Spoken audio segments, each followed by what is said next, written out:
The Complete History of Nigeria, Part 1, Before Nigeria Had a Name. Before there was a country called Nigeria. Before there were borders, flags, or constitutions. Before the British, before the Europeans, before the word Africa itself. There was land. There were rivers. There were people. And for thousands of years, those people built civilizations that rose, ruled, traded, worshipped, fought, and dreamed, long before anyone called them Nigerians. The land that would become Nigeria. The area we now call Nigeria sits on one of the most strategically blessed pieces of land on Earth. To the south, the Atlantic Ocean. Through the heart, the mighty Niger River and the Benue River. To the north, open savannas connecting to the Sahara. To the east and west, forest belts rich with life. This geography made the region a crossroads of humanity, a meeting point for traders, farmers, hunters, warriors, and empires. Human life here dates back over 11,000 years. Archaeological discoveries at Nok, Iwo Eleru, and Igbo Ukwu prove that long before Europe emerged from the Stone Age, people in this land were already smelting iron, crafting art, and organizing societies.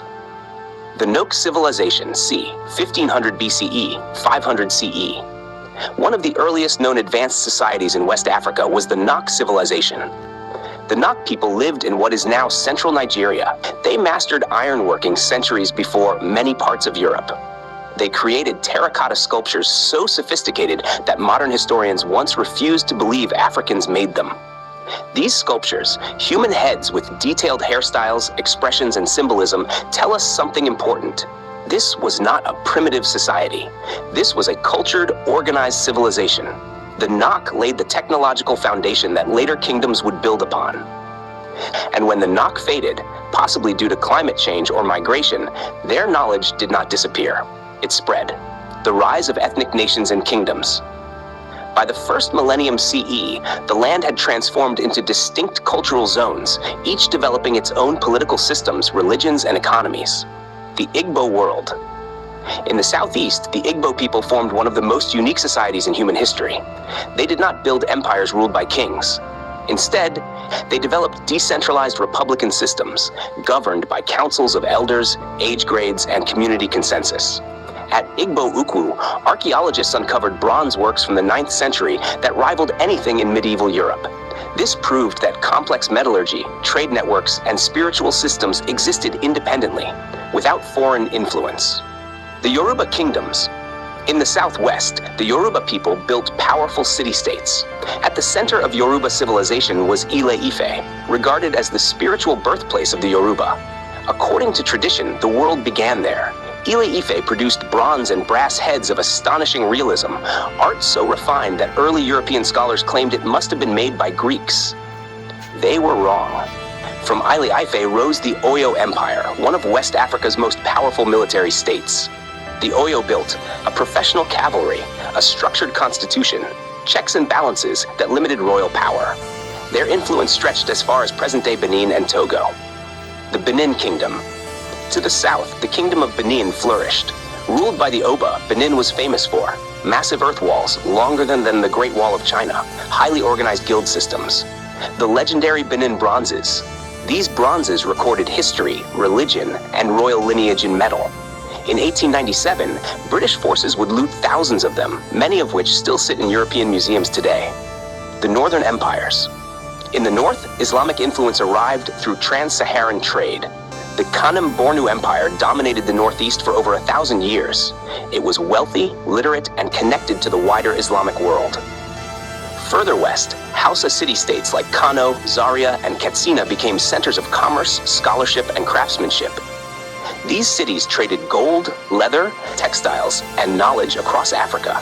Trade, religion, and power. By the 13th century, the region was deeply integrated into global trade networks. Islam spread peacefully through scholarship and commerce. Indigenous religions remained strong. Art, science, and governance flourished side by side. This was Africa on its own terms. But history was about to change. The coming of Europeans, 15th century. In the late 1400s, Portuguese ships appeared along the coast. They came first as traders, then as buyers of humans. What began as legitimate trade, pepper, ivory, palm oil, slowly turned into one of the darkest chapters in human history. The transatlantic slave trade. From the 16th to the 19th century, millions of Africans were forcibly taken from the region that would become Nigeria. Ports like Badagry, Bani Calabar became gateways to horror. African societies were destabilized. Wars increased. Trust collapsed. Some local rulers participated, many resisted. All were affected. Entire generations were lost. The end of part 1. By the early 1800s, Nigeria's land was wounded, but not broken. The empires had weakened, the slave trade was declining. A new force was approaching. Not traders, not missionaries, but colonial rulers. Part 2. Jihad, Conquest, and the Birth of an Artificial Nation. By the early 19th century, the land that would one day be called Nigeria stood at a crossroads. The old empires still existed, but they were strained. The slave trade had reshaped politics and warfare. Corruption, inequality, and internal conflict had weakened many traditional systems. And into this fragile moment came reform, revolution, and foreign ambition. The Sokoto Jihad, 1804 to 1810. In the far north, among the Hausa city-states, Islam had existed for centuries. But by the late 1700s, many scholars believed the rulers had abandoned justice. One man would change everything. His name was Usman Dan Fodio. He was a scholar, poet, and reformer, not a conqueror by ambition, but by conviction. Dan Fodio preached moral governance, religious purity, justice for the poor, an end to oppression by corrupt rulers. When Hausa kings tried to silence him, conflict erupted. What followed was not a single war, but a movement. The birth of the Sokoto Caliphate. Between 1804 and 1810, Dan Fodio's followers defeated multiple Hausa rulers. From this revolution emerged the Sokoto Caliphate, the largest pre-colonial state in West Africa. It stretched across northern Nigeria, parts of Niger, northern Cameroon. The Caliphate introduced a structured Islamic legal system, Sharia, large-scale literacy in Arabic, centralized administration, economic reforms. After Dan Fodio retired from leadership, governance passed to his son, Muhammad Bello, and brother Abdullahi. For nearly a century, the Sokoto Caliphate brought relative stability to the north, but far away, along the coast, a different power was watching. The British arrive, not with guns, but with contracts. By the mid-1800s, Britain had officially abolished the slave trade, but abolition did not mean absence. Instead of human cargo, British merchants wanted palm oil, palm kernels, rubber, cocoa peanuts. The Niger River became a commercial highway. British trading companies competed fiercely, the most powerful being the Royal Niger Company. This company did not just trade, it signed deceptive treaties, controlled territory, raised private armies, ruled millions without consent. In reality, it was corporate colonialism. The fall of Benin, 1897. One of the most tragic moments in Nigerian history came in 1897. The Kingdom of Benin had resisted British interference. The Oba of Benin refused unfair trade terms. Britain responded with violence to the ground, exiled the Oba, and looted thousands of priceless artworks, the Benin bronzes. This was not diplomacy, it was punishment, and it sent a clear message to every other kingdom. Open quote, resistance would be crushed, close quote. The conquest of the North. The British knew the Sokoto Caliphate could not be ignored, but rather than dismantle it completely, they chose a different strategy. After defeating Caliphate forces militarily, Britain adopted indirect rule. This meant emirs kept their titles. Traditional structures remained, but real power rested with British officials. This system worked best in the north, where centralized authority already existed. In the south, where societies were more decentralized, it caused chaos. 1914, the creation of Nigeria. In one of the most consequential decisions in African history, Britain merged two completely different regions. In 1914, Frederick Lugard amalgamated the Northern Protectorate, the Southern Protectorate. He called the new colony Nigeria, a name coined earlier by Flora Shaw. No referendum, no consultation, no consent. Hundreds of ethnic groups were forced into one political entity for administrative convenience. This single act planted the seeds of ethnic rivalry, regional distrust, political imbalance, colonial rule and divide and rule. British colonial policy intentionally emphasized differences. The North was governed conservatively. The South received more Western education. Missionaries were restricted in the North. Economic development was uneven. Infrastructure existed mainly to extract resources, not to unite people. Railways led from mines to ports, not between communities. Nigeria was a resource machine, not a nation. The rise of Nigerian nationalism. By the 1920s and 1930s, a new generation emerged. Educated Nigerians, lawyers, journalists, teachers began asking dangerous questions. Why are we ruled by foreigners? Why do we have no voice? Why is our wealth not ours? Organizations like the Nigerian Youth Movement, trade unions, student groups began mobilizing resistance. The Founding Fathers emerge. Three figures would come to dominate Nigerian politics. Nnamdi Azikiwe, a Pan-Africanist intellectual. Obafemi Awolowo, a visionary reformer. Ahmadu Bello, a northern aristocrat and statesman. Each represented different regions. Each had different visions, and each would shape Nigeria's future towards self-government. After World War II, Britain was weakened. Colonial rule was becoming expensive and morally indefensible. Constitutions were introduced. Richard's Constitution, Macpherson Constitution, Littleton Constitution. Each granted more autonomy, but also reinforced regional divisions. Nigeria was moving toward independence, but unity was fragile. The end of part 2. By the late 1950s, Nigeria stood on the edge of freedom. Hope was high, tensions were higher, elections loomed, power was contested, and beneath the celebrations, cracks were forming. Independence would come, but peace would not be guaranteed. Part 3. Independence, Betrayal, and the Road to Civil War. On the morning of October 1st, 1960, crowds gathered across the land. British flags came down. Green, white, green flags went up. Church bells rang, mosques filled, drums sounded from villages to cities. Nigeria was free, or so it seemed. Independence at last, 1960. Nigeria became an independent nation within the British Commonwealth. The new country inherited enormous natural wealth, over 250 ethnic groups, deep regional divisions, a political system designed by colonial rulers. At the head of the new nation stood Nnamdi Azikiwe as Governor General, later President, while Abubakar Tafawa Balewa served as Prime Minister. Nigeria adopted a parliamentary system, but politics quickly became tribal, regional, and personal. Regional power struggles. Nigeria was divided into 3 dominant regions. Northern region, controlled by the Northern People's Congress Western region, dominated by the Action Group Eastern region, led by the National Council of Nigerian Citizens. Each region acted almost like its own country. Political loyalty followed ethnicity, not ideology. Federal unity existed on paper, but not in spirit. The Western Region Crisis. The first major crack appeared in the early 1960s. In the Western region, internal conflict erupted between Obafemi Awolowo, his former ally, Samuel Ladoke Akintola. The disagreement turned violent. Parliamentary sessions devolved into chaos. Streets burned. The phrase Operation Weti entered Nigerian vocabulary, referring to political violence involving arson and assassinations. The federal government arrested Awolowo on treason charges. Many Nigerians began to lose faith in civilian leadership. The first military coup, January 1966. On January 15, 1966, young military officers struck. Led by Chukwuma Kaduna Niagwu, the coup assassinated top political leaders. Prime Minister Balewa Ahmadu Bello, the Sardana of Sokoto, several senior officers mess. Although the coup failed to fully seize power, it shattered the First Republic. The army stepped in, the rule of Aguiyi Ironsi. Power fell to Johnson Aguiyi Ironsi, Nigeria's first military head of state. He attempted to restore order, end regionalism, abolish the federal system.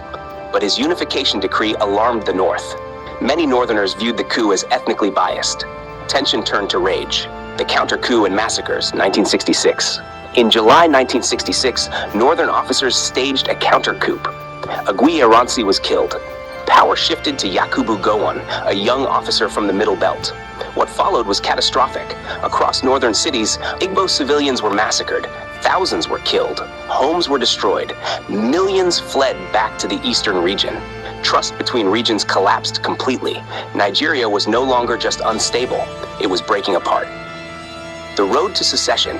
Eastern leaders demanded safety, autonomy, and justice. Meetings were held. Agreements were signed and broken.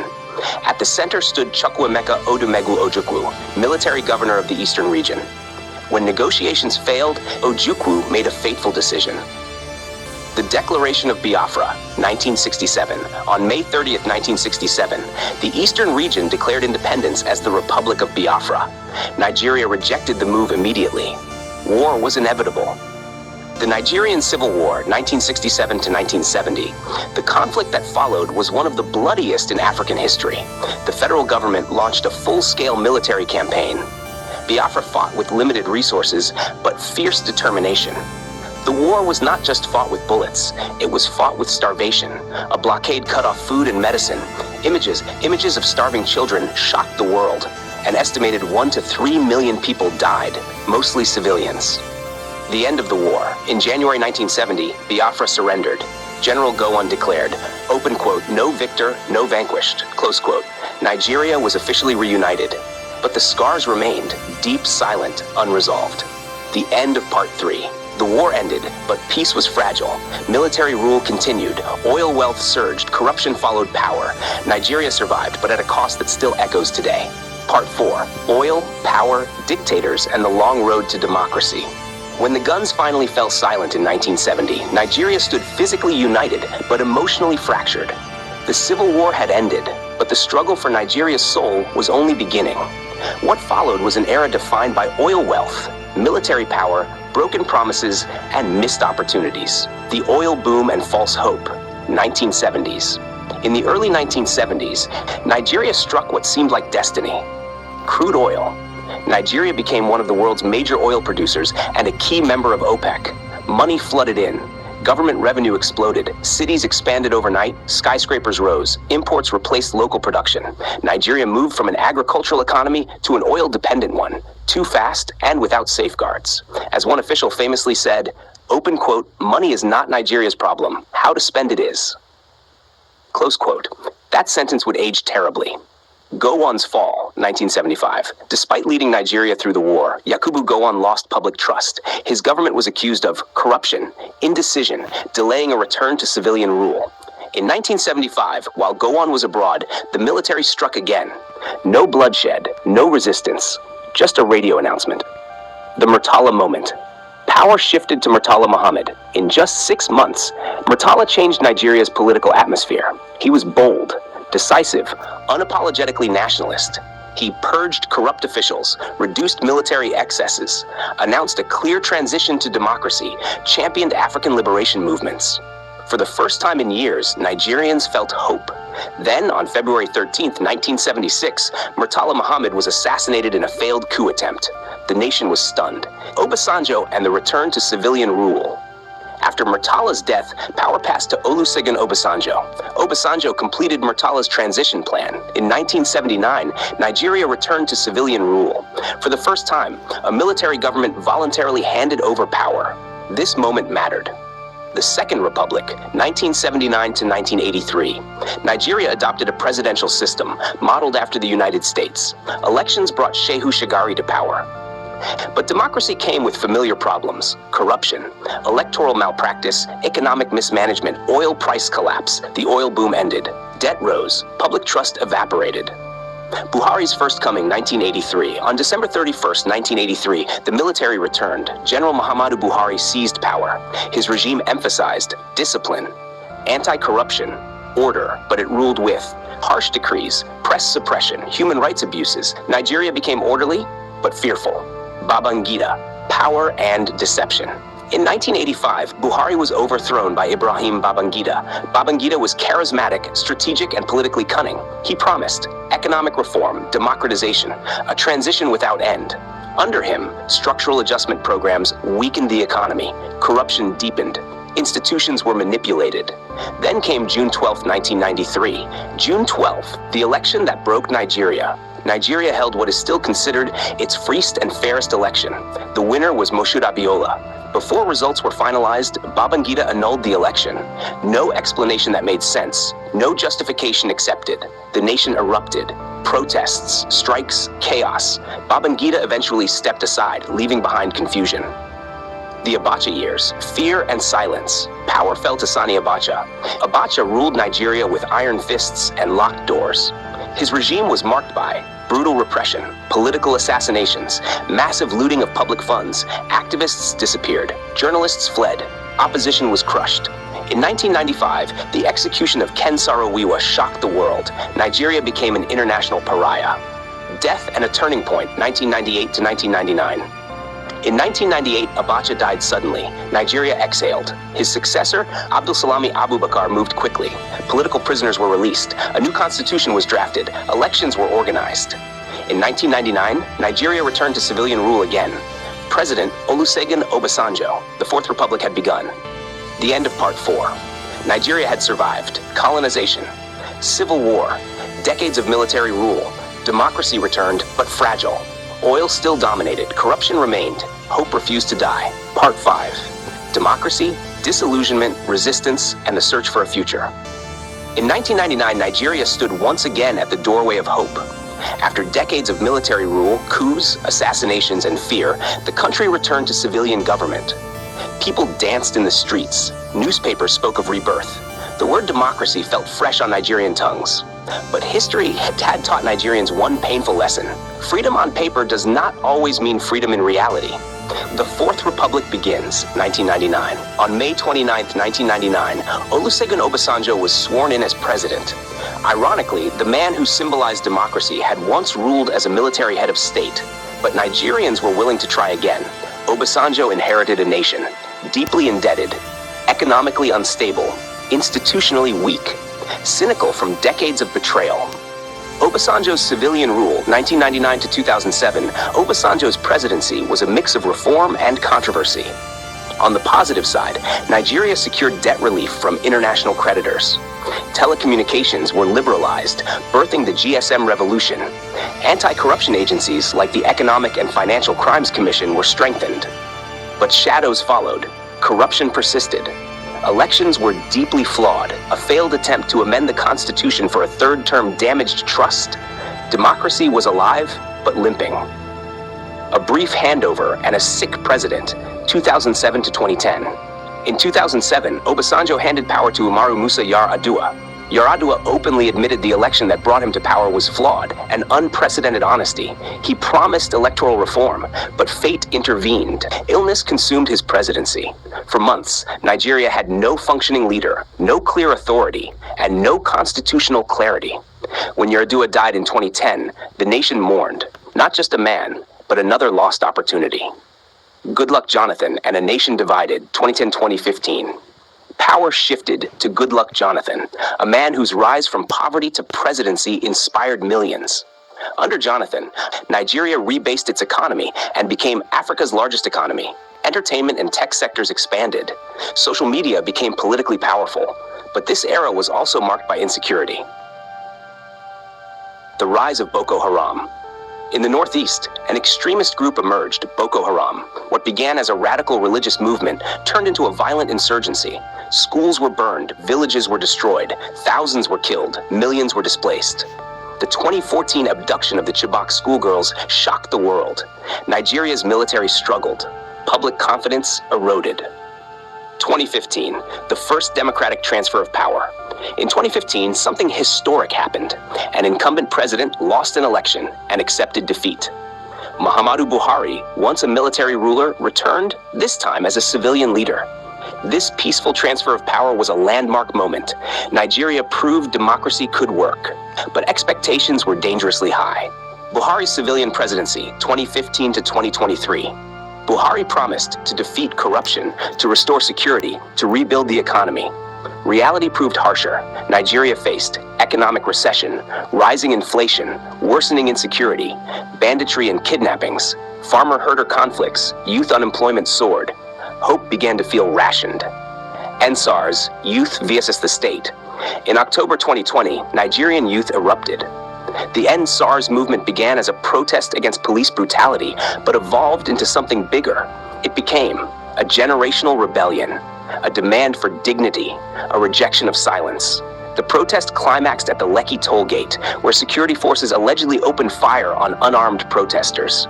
Trust between young fractured deeply. The Nigerian youth question. Over 60% of Nigerians are under 30. This generation is highly educated, digitally connected, politically aware, economically frustrated. Many are leaving the country, a phenomenon Others are building startups, movements, and alternative futures. Nigeria is bleeding talent, but also birthing resilience. 2023 and beyond. Elections continue. Debates rage. Faith in institutions remains fragile. Yet Nigeria endures. Despite everything, Nigerians still create, still hustle, still laugh, still hope. From music to film, tech to fashion, Nigeria's cultural influence spreads across the globe. The question is no longer, open quote, can Nigeria survive? Close quote. It is, open quote, can Nigeria finally become what it was always capable of being? Close quote. The end of part 5. Nigeria's history is not finished. It is still being written. In classrooms, in polling units, on social media, in quiet acts of courage. Nigeria is not a failed idea. It is an unfinished one.